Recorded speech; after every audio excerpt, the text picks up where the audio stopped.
Estamos aquí también para hablar sobre la convalidación del Decreto Ley 32/2020 para indemnizar a las empresas de transporte público interurbano, entre las que se encuentran, pues para que nos entendamos, los autobuses de línea de los pueblos.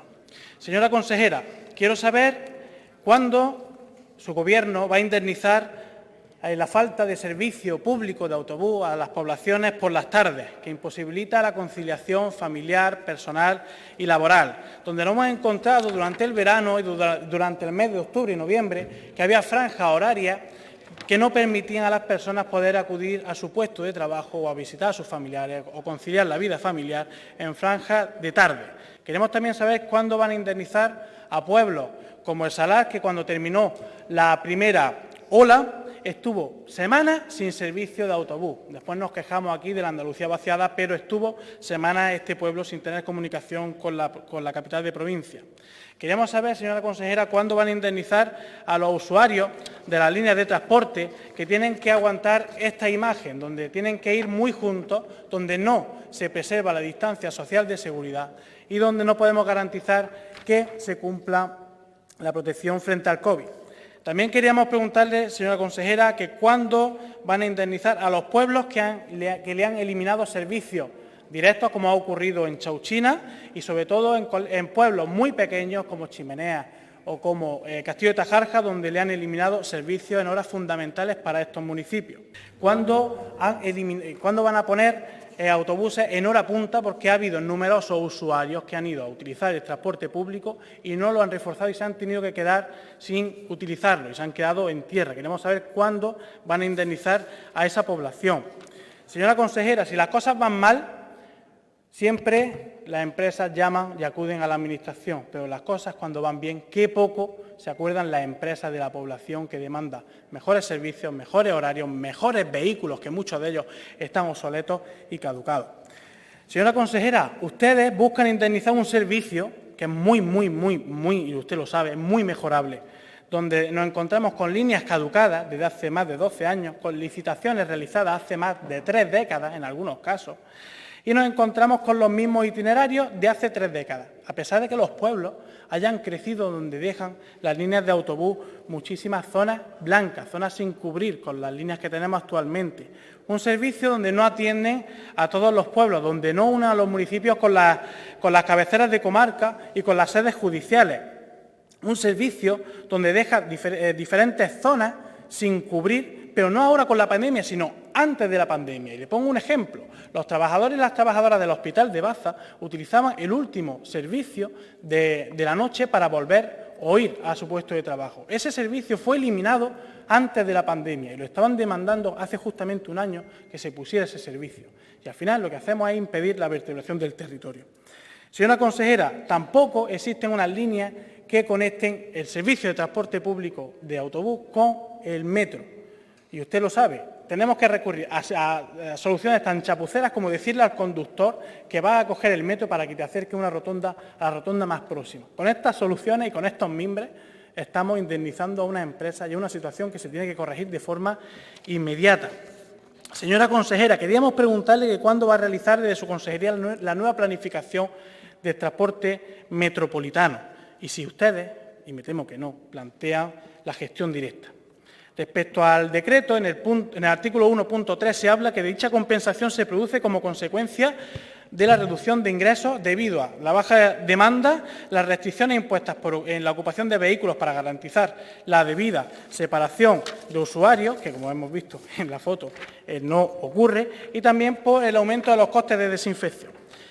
El primer punto, la demanda. Si a la situación sanitaria que vivimos actualmente se une que no existen servicios de autobús para ir a trabajar, pues es normal que la gente, se quede esperando el autobús un día, 2 días. Al tercer día coge su vehículo privado y ya deja de usar el servicio. Desde nuestro punto de vista, primero, desde su consejería tiene que dar la oferta para dar ese servicio, para crear y fidelizar a la población para que use el transporte público. En cuanto a lo que se habla de las restricciones en la ocupación de vehículos, la Consejería de Salud, en la orden 29 de octubre de este año, en el artículo 41, hablaba, pues evidentemente, lo que usted ha dicho, el tema de los diferentes niveles, en cuánto podían estar sentados, cuántas personas podían estar de pie. En el nivel 2 y en el nivel 3 hablaban, sobre todo en los mixtos, los que pueden ir de pie y sentados, hablaban que un 100% podían ir sentados y un 75% de pie. Y luego en el nivel 4 tenía que haber un asiento de separación y el 50% de pie. Pero resulta que cogemos la ficha técnica de esos vehículos y sorprendentemente nos dicen que ahí entran 90 personas de pie. Cuando en el vehículo que entren 45 personas, que es el 50%, entren aquí de pie, ya es poner en peligro la salud de la población, y usted lo sabe. El otro criterio es el aumento de los costes de desinfección. Hemos podido conocer que los vehículos se limpian y se desinfectan cuando llegan a cocheras por la noche y cuando salen por la mañana. Yo tenía entendido, como usuario de transporte público metropolitano, que eso se hacía todos los días, pero con COVID o sin COVID. Yo tenía entendido que yo me subía por la mañana en ese vehículo y estaba totalmente limpio y desinfectado. Ahora, con la crisis sanitaria nos enteramos que ahora es cuando se desinfecta.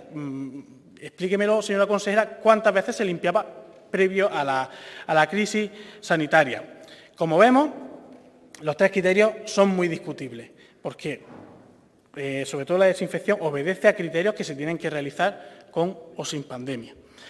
En cuanto al presupuesto, señora consejera, queremos preguntarle que cuánto va a ascender el presupuesto, porque nos hubiera gustado verlo en el decreto ley, a cuánto ascendía el presupuesto de las diferentes ayudas. También queríamos saber si ustedes, aparte de indemnizar a las líneas de servicio público, que son los autobuses, queríamos saber si van a indemnizar también al colectivo de taxistas o a las compañías de autobuses que se encargan de realizar actividades culturales, actividades extraescolares y que ahora mismo también, como usted bien sabe, están sufriendo una crisis galopante. En la disposición adicional primera del decreto ley se habla del uso de remanentes de los fondos COVID-19 que se van a incorporar a los gastos del año 2021.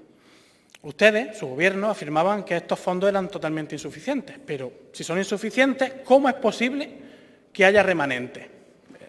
Las cosas no me cuadran. Luego también quería decirle, señoría y señora consejera, que solicitamos información del uso de estos fondos COVID tanto en materia sanitaria, educativa y en la consejería que usted demanda, porque no tenemos datos para hacer un análisis exhaustivo y un seguimiento como oposición. Queríamos plantearle, señora consejera, que es necesario ya un cambio del mapa de movilidad, que, como bien sabe, es un mapa totalmente caduco, obsoleto, que no da respuesta a la población, donde la población, por desgracia, no ve en muchos casos el autobús como una alternativa real al coche, y debemos luchar para que eso cambie. Y le pongo de ejemplo nuestra provincia. Usted bien sabe que Granada hasta hace poco era la tercera ciudad más contaminada del territorio nacional. Hace unos días salió un estudio donde ya éramos la primera en NO2.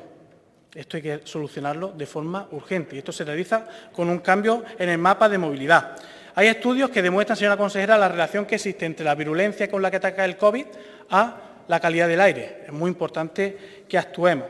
Y, por lo tanto, señora consejera, pedimos que, si usted pretende indemnizar, que le exija a las diferentes empresas que restablezcan los servicios suprimidos en las diferentes franjas horarias, que restablezcan todas las líneas eliminadas, que reduzcan los aforos para garantizar la seguridad y, sobre todo, también para que dé tranquilidad a la población, que refuercen más vehículos en hora punta, que aumenten la desinfección, que no solamente se ciña a una vez al día, que aumenten la oferta para aumentar así la demanda y que amplíen, sobre todo, también la ayuda al sector del taxi y del autobús y de las actividades escolares. Muchas gracias.